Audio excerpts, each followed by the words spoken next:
I'm David Pearson. I'm a Rotarian in a little country town called Guyra in northern New South Wales, been badly affected by drought. But I also sit on the national board of Rotary Australia World Community Service, which is an Australian-based charity facilitating projects by Rotarians all over the country.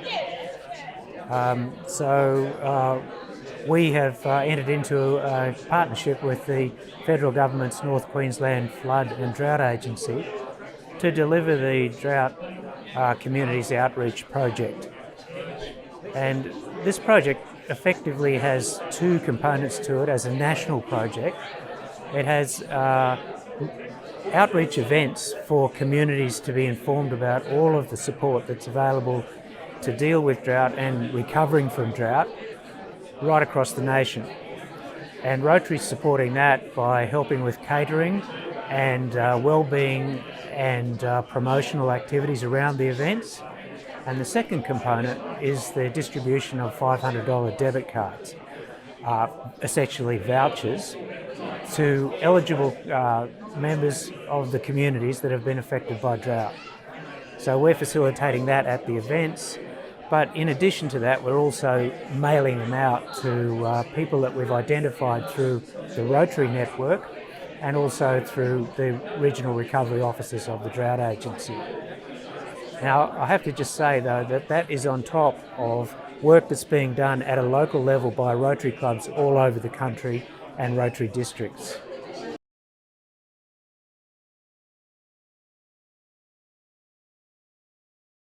So this little video is intended to give people an impression of how we conduct Rotary at Drought Community Outreach projects, where we're involving the local Rotary Club, as you can see here, providing the catering, and we are also distributing $500 debit cards, which we do through a separate facility. So the Drought Community Outreach project is a joint venture between the National Drought Agency, Drought and Flood Agency, and Rotary Australia World Community Service. So we'll just go into the venue now. So you can see this is just in the setup stage. We've got a number of different agencies represented here to provide people with all the support information that's available to help them in their recovery from drought. What we've done for distributing $500 vouchers is to set up separately so we have a little bit of discretion and privacy for people filling out applications. So the next part of this video will be to take you through the actual filling out process and application process for these vouchers. So you might just like to have a little pan around of the setup. It's not always going to be possible to do exactly the same thing as what we have here, but the idea is that we set up slightly separately to the main event. So the first part of our process is to show people the actual voucher card, the $500 debit card that we're distributing, and ask them, have they actually seen this one or received one of these before? Because these are allocated to eligible farming families on the basis of one card per family. Okay, so that's the first step in our process.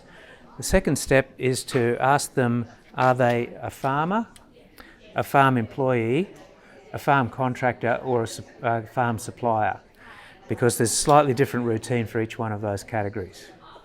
So then we ask them to fill out this application form, and it may not always be green, by the way, but it is in South Australia. It involves their surname and their given names, and then their residential address details, which needs to be the same as what's on their driver's licence. And then we want the state, the postcode of course, and then their driver's licence number, the state of issue and their date of birth. Then we'd like their mobile phone number if they've got one, or a landline if they don't, and email address if they have one. That's not particularly important, but the phone number is, because we can use that as a point of checking for duplications. And then if they're a farmer, we need to know their property identification code, PIC, or if they're a broadacre farmer, their national grain registration number, which is a NGR. So that just gets filled in there, either or. Then we ask them to answer 4 questions, and what we're looking for is 3 yeses and a no on this form. Are you an Australian citizen or permanent resident? Yes. Do you live and work in a drought affected area? Yes, otherwise we wouldn't have this event there. Are you in need of financial assistance for household expenses? Yes, otherwise you wouldn't be applying for this card. And have you previously received one of these cards before? And hopefully they're answering no, otherwise we're wasting our time. Now, if they happen to be a farm employee, they don't need to fill out the property identification code or NGR, but we do need to have their details about their employer. So we need the name and address of the employer, and preferably the employer's phone number and or email address. Once we have all of that filled out, we ask the Rotarian that's supervising this to check their driver's licence. So we look to make sure that the driver's licence is correct, licence number is correct, and that the address details are the same as what's on the driver's licence, and that all of the above is legible, because these have to be read probably in Parramatta or at another point after we've scanned them and sent them through. The only other point is that we then, assuming all of that is correct, we want them to sign at the bottom, and the supervising Rotarian will also sign to say that he's checked all of the above. The next step, if we're actually issuing cards on site, is to issue a sequence number, and this relates to the actual card package that we're handing out. The card package will have the date of activation of the card written on it, and we explain to the people that the card is stuck on the front of a letter from the Minister for Agriculture, that's the Federal Minister, and the Chairman of Rotary Australia World Community Service, explaining what the card's for and why they're getting it. And it will also include a page full of additional information on drought support, which they can then use as a checklist to make sure that their particular operation has made applications in all of those support facilities that are relevant. Then we record the sequence number that's on this package at the top of the application, and then we scan that through, and that goes to Parramatta for recording. The important thing about the application is that when it gets to going into our database, and so far we already have 3,000 cards in the database, we use the driver's licence number, the mobile phone number, and the PIC or NGR to check for duplications. So if any of those things are duplicated, that means that we need to possibly ring that person back and just ascertain that we're talking about a family that has not previously received one of these.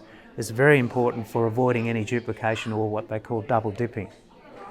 And pretty much that's the whole process. Thanks for your attention.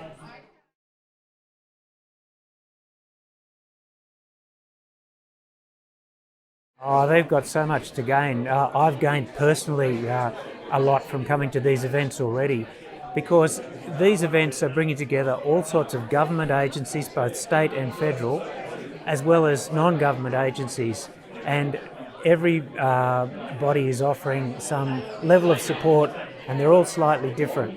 So some of it's mental health, some of it's practical assistance, some of it's practical advice, and it's very well worth coming along. And the barbecue is free, and if you're eligible, then we can sign you up on the spot for one of these $500 vouchers.